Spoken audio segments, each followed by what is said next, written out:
Hello, I'm Graham Hill. Welcome to the GlobalChurch Project.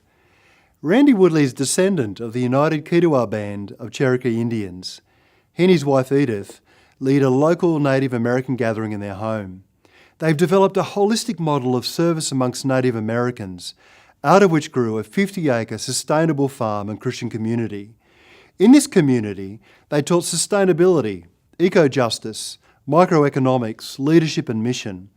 In 2008, they had to give up their farm and were forced to disband because of violence from white local supremacists.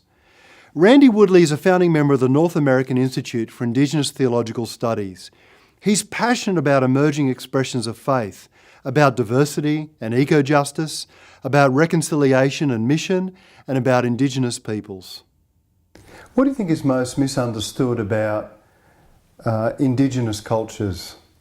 We are the ever poor and needy Native people who need salvation and help and restoration and everything from white folks. And they've made sure the governments and the missionaries together are both culpable, that we are needy and that we don't. And yet we have a richness still, even in our dysfunction, that white folks are yearning for and going out and dying for and searching for, because they've lost that. And so what we have to offer is that sense of simplicity, the fact that we are poor, the fact that we are needy is actually what can help them. But as long as they only see us as people who to give to rather than receive from, they're not going to get the help. So it's this exchange, this reciprocity that has to happen.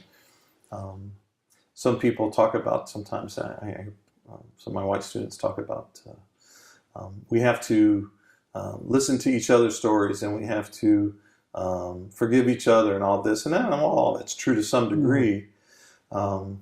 It's sort of like I thought one day about, you see my little dog running around here, and when we first got it, I get up in the middle of the night, go get a glass of water, and actually kick the dog. Well, the dog had to learn to move when the big 300-pound guy is coming through the room, right?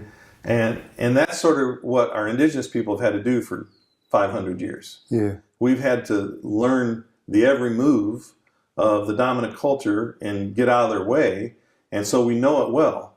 So, maybe we need to spend the next 500 years of Western folks listening to Indigenous people and what they have to offer. And how do we listen in a way that doesn't run the risk of turning the other into the exotic? I don't know if that question is clear, but it seems like a real problem for us in the West. Yeah. So, sort of like the tourist, right? Who see, this is cool, it's exotic. It's, Isn't it fascinating what's happening over there because it's so exotic? Yeah. So I think sometimes that's used as an excuse to be reluctant to enter in. Yeah. Right? So it's like, I don't want to be seen as, a tourist, or I don't want to be seen as a wannabe, or I don't want to be seen as someone who's trying to use them for my own means. And what that does to me, it says, you just don't want to enter into the relationship. Because if you enter into a relationship, I will make sure that doesn't happen. I'll tell you about it if it's an honest relationship. And so Indigenous peoples have a wonderful way of, if you're listening, of setting people straight. I've noticed that in this interview. Yeah. I just do. So often it's through stories. I remember a lot of times young guy in my 20s, and I'm talking to some elders, and I'm trying to learn some things, and I ask a stupid question, and all of a sudden the elder go into a story. And it's like, well, what in the world does that have to do with anything? And a month later, it's like, oh, I know what he was trying to tell me now. It sounds like the strategy Jesus applied often. Yeah, exactly. Yeah. Well, and Jesus was an Indigenous person. So I think I had a great relationship with an old Baptist minister and Comanche pastor in Oklahoma when I was out there. And this was back in the early 90s. And I go visiting in Lawton, where he lived every so often. And that man, he was 93 years old, been a pastor of a Baptist church for years and years and years. I don't know how many years, but probably 50, you know. He went to boarding school, was given his name by the Indian agent, and on and on and on.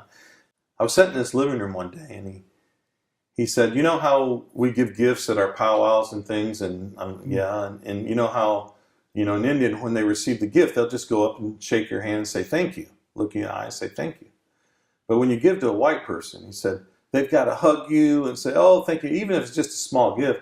Thank you so much. Oh, thank you for thinking about me. And in the social world, it's like send you a card afterwards and all these kinds of things. But they're at the powwow, and he said, you know why white people do that? And I thought, no, 93 years he's lived through so many changes. I want to know the wisdom he has to say. And he said, white people do that because they don't want to owe an Indian anything. So another way of saying that is they don't want to be vulnerable. If they're vulnerable, some of the stuff might come out, right? Some of the ugliness might show, or some of the racism that they don't even know is there, that they don't want to come out. But see, then it's not a real relationship if it doesn't.